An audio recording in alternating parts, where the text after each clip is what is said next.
Démocratie et régime totalitaire dans l'entre-deux-guerres. Dans les années 1920 et 1930, plusieurs pays européens deviennent des régimes totalitaires.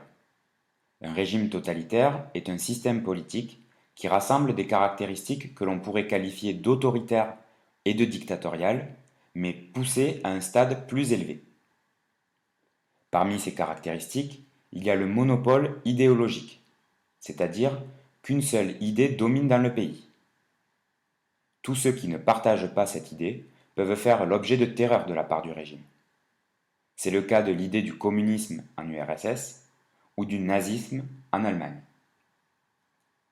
Dans les régimes totalitaires, les opposants politiques sont traqués par une police politique qui, en plus des arrestations, commet de la torture ou des meurtres et peut envoyer les opposants dans les camps de travail ou dans des camps de concentration. Ce climat de terreur, qui est omniprésent, pousse la population à adopter deux types de réactions, soit la dénonciation, soit la passivité et le silence. Dans un régime totalitaire, il n'y a qu'un seul parti politique, qui contrôle tout.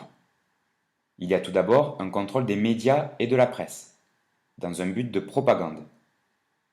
L'idée de la propagande, c'est de faire en sorte que la population adhère à l'idée politique qui domine, grâce à des affiches, des films, des poèmes, qui glorifient et qui mettent en avant soit le chef, soit l'idée.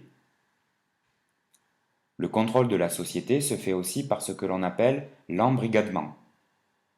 On cherche à faire en sorte que la population soit enrôlée dans l'idée du parti et que la population ne pense et n'agisse uniquement comme le parti et le chef le souhaitent. Le but est donc de faire de la population des fidèles au régime. L'embrigadement vise notamment les jeunes.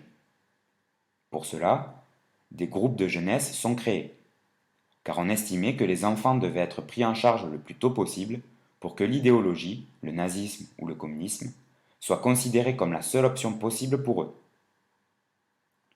Voici une carte des régimes totalitaires et des dictatures en Europe. Ceux-ci sont entourés en rouge. Il y a l'URSS, qui sous Joseph Staline, à partir de la fin des années 1920, passe à un régime totalitaire. Il y a également l'Allemagne, où Adolf Hitler est élu chancelier. Chancelier, c'est le nom du dirigeant de l'Allemagne. Hitler est élu suite à une victoire de son parti, le parti nazi, aux élections de 1933. Enfin, d'autres pays ont vu la mise en place de régimes de dictature avec certaines ressemblances avec les régimes totalitaires. C'est d'abord le cas de l'Italie, où Benito Mussolini prend le pouvoir en impressionnant les dirigeants du pays. Il fait cela lors d'une marche militaire à Rome en 1922. Puis, il force les dirigeants du pays à le nommer président du Conseil. Son parti politique est appelé Parti national fasciste. D'autres pays sont des dictatures en Europe. C'est le cas de la Grèce ou du Portugal, où dans ces deux pays, les militaires prennent le pouvoir.